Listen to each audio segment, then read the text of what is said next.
Kenapa kalau orang udah kebelet ngiseng nggak boleh ditahan? Karena ada teorinya.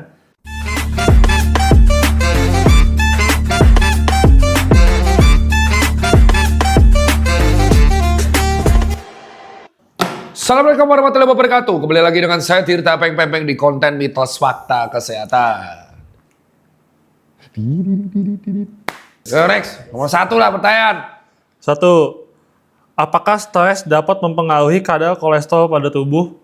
Sebenarnya stres kerja, stres psikologis itu berpengaruh bukan hanya kolesterol, tapi seluruh keseimbangan tubuh. Stres itu terkait dengan 2 hormon, namanya kortisol dan adrenal, kelenjar adrenal. Kortisol itu dikeluarkan sebenarnya secukupnya, tapi ketika kortisol berlebihan, dia tuh menganggap kita tuh dalam posisi kita ready mau aktivitas berat. Sehingga akan memicu namanya proses gluconeogenesis. Jadi gula darahnya meroket semua. Nah padahal kita nggak ngapa-ngapain. Otomatis dalam kondisi itu gula darah kita tinggi.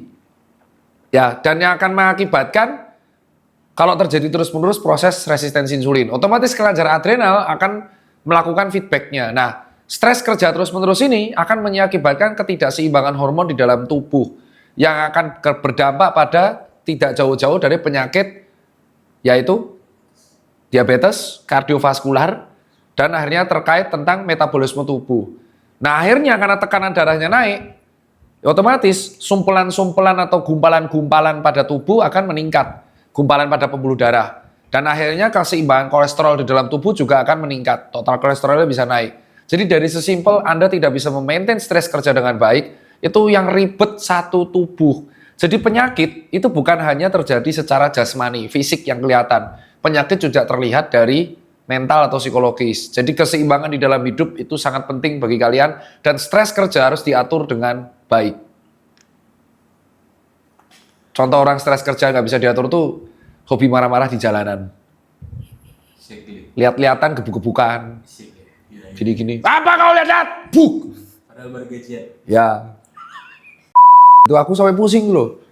Gitu. Memang betul orang yang stres kerjanya kacau banget itu biasanya akan cenderung anger. Berarti dokter Tirta rambut pink betul stres saya. Next. Lari barefoot itu bermanfaat untuk memperbaiki postur tubuh. Wih keren nih, tuh Ben. Kita aplaus dulu buat Hakim. Yo, netizen sesuai harapan area Hakim mengeluarkan pertanyaan yang berkualitas dan tidak seperti Jadi lari barefoot. Bukan kodrat, takdir manusia dari awal tuh kakinya itu buat jalan kaki memang telanjang kaki.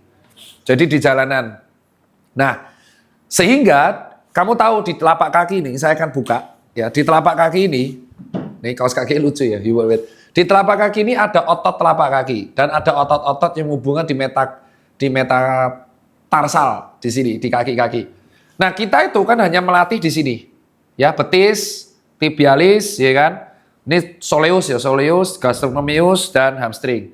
Nah, karena kita pakai sepatu seperti ini, otomatis kan yang lebih nanggung bebannya itu adalah betis sama, ya, otomatis otot-otot telapak kaki tidak akan terlatih. Nah, ketika kalian berdiri, ya, nih kita lihat berdiri, itu kan postur tubuh sangat dipengaruhi oleh apa?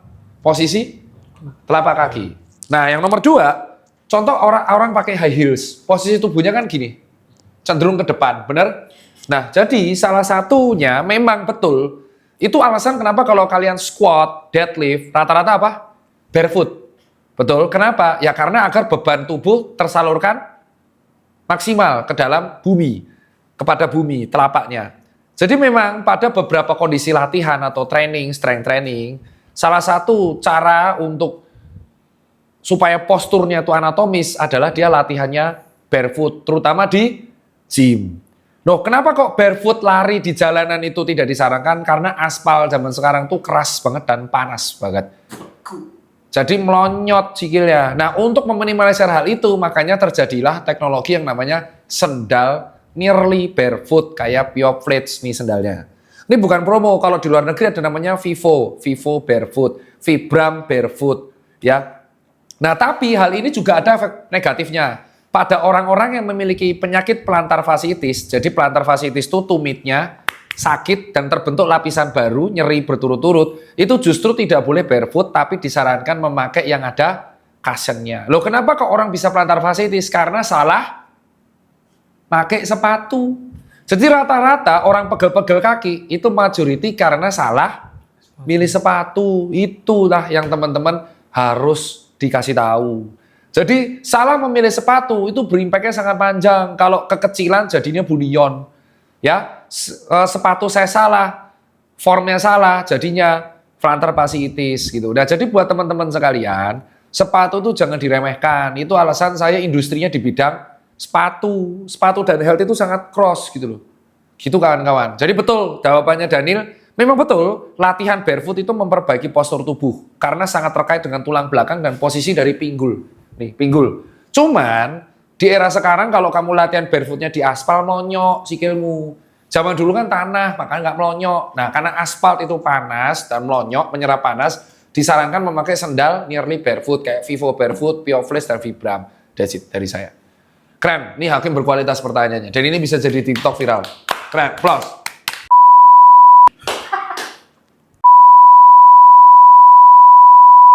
Janganlah. Nih, Jomblo lagi. ya yang mau boleh. Iya. Makanya naik moge. 2,5 itu. Ini kita debat ya.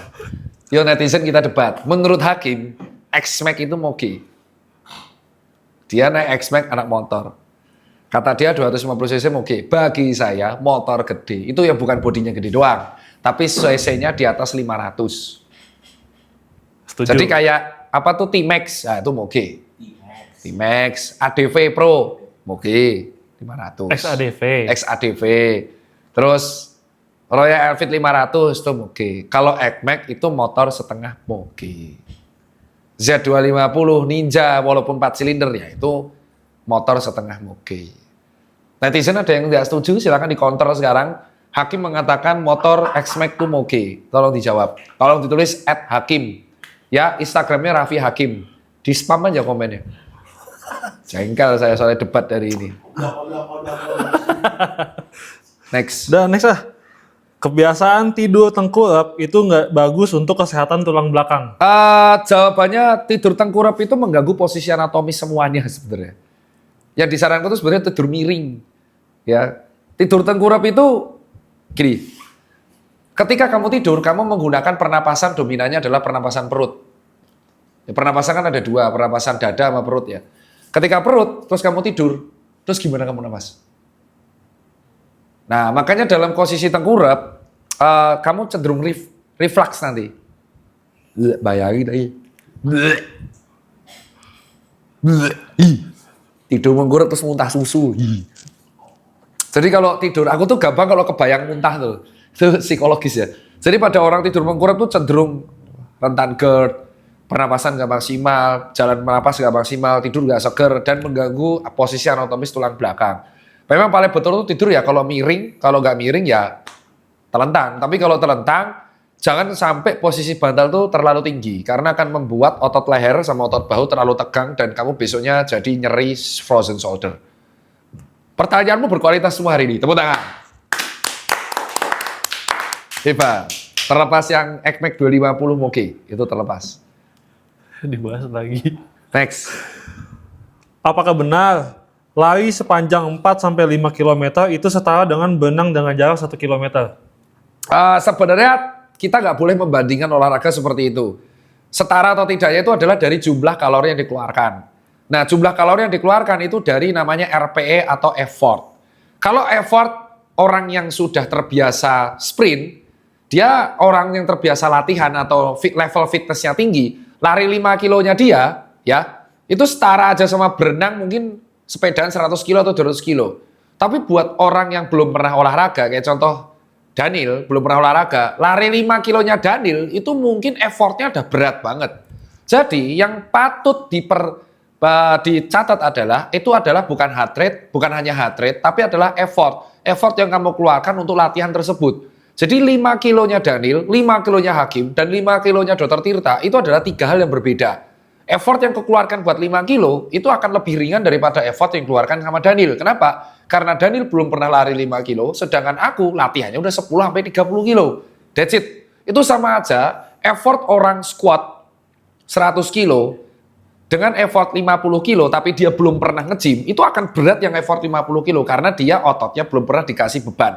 Jadi buat teman-teman sekalian, ya bukan nominal bebannya, tapi effort yang kamu keluarkan untuk beban tersebut. Itu yang dinamakan progresif. Catat. Jadi jangan pernah kamu bilang, lari 5 kilo setara sepeda 50 kilo. Belum tentu. Kalau kamu lari 5 kilonya nyantai, sepeda 100 kilonya kamu ngebus, nah kan beda kalori yang dikeluarkan. That's it. Yang digunakan adalah patokan RPE. RPE, Google tuh RPE itu apa? Tulis ini. Next. Meniskus yang sobek tidak dapat sembuh dengan sendirinya. Wah, jago banget pertanyaannya, pinter. Tepuk tangan lagi. Hari ini harinya Hakim nih, MVP nih. Jadi ini ranahnya SPOT, tapi saya bisa jawab secara general. Yang bisa membuat recovery maksimal adalah ketika organ tubuh tersebut mendapatkan suplai darah. Contoh, otot itu robek, tapi kenapa sembuhnya lebih cepat? Kenapa? Karena otot oksigennya banyak dan pembuluh darah yang tersambung di otot banyak, betul? Tapi hal ini tidak terjadi di dua hal, ligamen dan tendon. Ligamen dan tendon dan jaringan ikat itu suplai vaskularisasinya kecil, sama seperti saraf. Saraf itu juga vaskularisasinya kecil. Dan kalau kamu tahu, otak itu juga vaskularisasinya kecil. Nah, karena vaskularisasinya kecil atau pembuluh darahnya sedikit, otomatis proses penyembuhannya akan lebih lama. Nah, meniskus itu termasuk jaringan ikat. Kalau sampai robek, penyembuhannya akan lama. Beda sama otot, kalau robek bisa nyambung sendiri, asal tidak total. Kalau ligamen, meniskus, dan tendon, kalau sampai robek, harus dijahit ulang, karena penyembuhannya lama. Nah, jadi buat teman-teman sekalian, kenapa kalau cedera ligamen, tir di meniskus, dan tendon itu bisa menghancurkan karir atlet? Karena proses penyembuhannya lama. Itu buat teman-teman. Kenapa proses penyembuhan lama? Karena vaskularisasinya sedikit. Nah, pinter. Jago. Jadi ini bisa jadi TikTok berkualitas ini. Nggak kayak kemarin-kemarin, pertanyaan nggak penting tuh. Next. Terlalu sering plank bisa menyebabkan cedera punggung. Oh, ini pertanyaan sangat keren sekali. Tepuk tangan. Keren. Tumben ya hari ini ya. Kayaknya Hakim frustasi diajak netizen ya. Jadi dia merubah sistem brandingnya. Jadi terlalu sering plank apa yang merusak punggung? Jawabannya tidak. Ya, jawabannya tidak. Kenapa? Karena akan keburu kram duluan. Latihan plank itu termasuk latihan isometrik. Jadi menahan otot dengan konsistensi tertentu, terutama akan melatih di core training, yaitu abs. Semakin lama kamu latihan plank, itu akan membuat otot semakin tegang dan akan membuat otot rentan kram. Dan kalau terlalu lama akan menyebabkan tir. Tirnya harusnya sedikit-sedikit, jadi tirnya terlalu gede. Jadi lakukanlah plank dan turunlah plank setelah kamu merasa ada nyeri. Kalau udah nyeri itu harus selesai. Artinya apa? Tirnya sudah bermasalah. Rasa nyeri itu adalah feedback dari tubuh. Artinya ada masalah di otot tersebut. Paham ya? Jadi misalkan kamu nyeri dan DOMS atau pegel akibat latihan itu beda. Pegel kan kayak berat ya. Tapi kalau nyeri kayak tajam. Itu artinya ada masalah. Hentikan. Jadi patokan kamu selesai plank atau tidak adalah ketika kamu sudah merasa nyeri. Kalau planknya terlalu lama, yang cedera bukan hanya punggung, tapi otot abdomen, otot lengan, semua. Itu yang harus kalian tahu. Sama halnya sesuatu yang berlebihan, even itu baik, adalah tidak baik. Next. Olahraga selama lebih dari 90 menit itu membutuhkan tambahan elektrolit agar tetap optimal. Betul, tepatnya lebih dari 60 menit. Olahraga yang dilakukan dengan intensitas sedang, yang dilakukan lebih dari 60 menit secara terus-terusan, itu membutuhkan intake elektrolit karena tubuh sudah posisinya kehilangan elektrolit dalam jumlah banyak. Kenapa tubuh butuh elektrolit? Karena kontraksi otot butuh elektrolit, sistematika elektrik jantung bahkan butuh natrium dan kalium yang itu termasuk elektrolit. Kalau selama 1 jam Anda berolahraga dan tidak memenuhi kebutuhan elektrolit, maka Anda akan mengalami gangguan jantung dan cepat kram, ototnya pun tidak punya sumber kontraksi lagi. Jadi betul, setelah 1 jam, jika olahragamu lebih dari 60 menit, carilah sumber elektrolit yang bisa kalian dapat. Dok, saya nggak mau minum minuman elektrolit. Nah, elektrolit bisa didapatkan dalam buah. Salah satunya kelapa, apel, pir, Apalagi semangka. Bukan apel bro, apel mineral. Itu ya buat teman-teman. Buah yang segar itu elektrolit. Tapi hati-hati dengan buah yang mendapatkan rekayasa terlalu banyak gula. Karena bukan elektrolit nanti yang kalian dapat, tapi lebih banyak sugarnya. Jadinya malah sugar rush effect. Google artinya itu.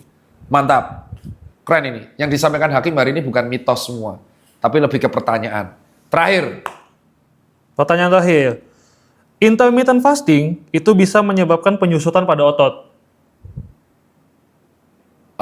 Ketika kita menguruskan badan, itu intinya atau menurunkan berat badan, kalian harus bertanya pada diri kalian, yang ingin kalian turunkan, itu adalah otot atau fat. Oke? Ketika kalian intermittent fasting, berarti kalian defisit kalori. Betul, fat dan otot akan berkurang.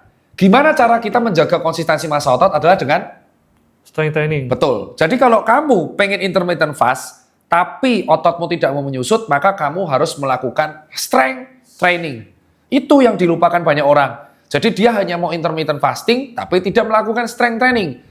Nah dok, tapi kalau saya intermittent fasting dan strength training, beratnya nggak turun. Karena itu terjadi body recomposition. Yang artinya adalah beratnya nggak turun, tapi lingkar perutnya berkurang. Makanya patokan keberhasilan diet atau menurunkan berat badan sekarang berdasarkan WHO adalah lingkar perut. Kenapa? Karena bisa jadi lemaknya itu turun, tapi massa ototnya naik. Nah otomatis lemak turun sekilo, massa otot naik sekilo. Berarti yang terjadi adalah body recomposition. Jadi inilah yang harus teman-teman tahu. Menurunkan berat badan itu bukan selalu berarti berat badan turun ekstrim. Kalau Anda imbangi dengan strength training, yang terjadi badan Anda akan restrukturisasi, lemaknya menurun. Dan patokan keberhasilan dari diet yang sehat adalah menurunnya lingkar perut dan meningkatnya massa otot. Itu yang harus kalian catat. Buat teman-teman, sekian dari saya. Kayak saya kebelet ngising, jadi saya mau dan berak mengeluarkan Feses. dan semoga Liverpool juara. Kenapa kalau orang udah kebelet ngising nggak boleh ditahan? Karena ada teorinya. Anal tuh ada otot, ada sphincter interna dan eksterna. Yang interna itu autonom, berarti sudah keluar. Yang eksterna itu harus bisa dikontrol. Yang nahan. Feses. Kalau sudah kerasa kebelet itu tainya sudah di ujung. Kalau kamu nahan, dia tainya akan masuk lagi. Artinya tainya akan diserap sama usus besar. Di usus besar ada penyerapan apa?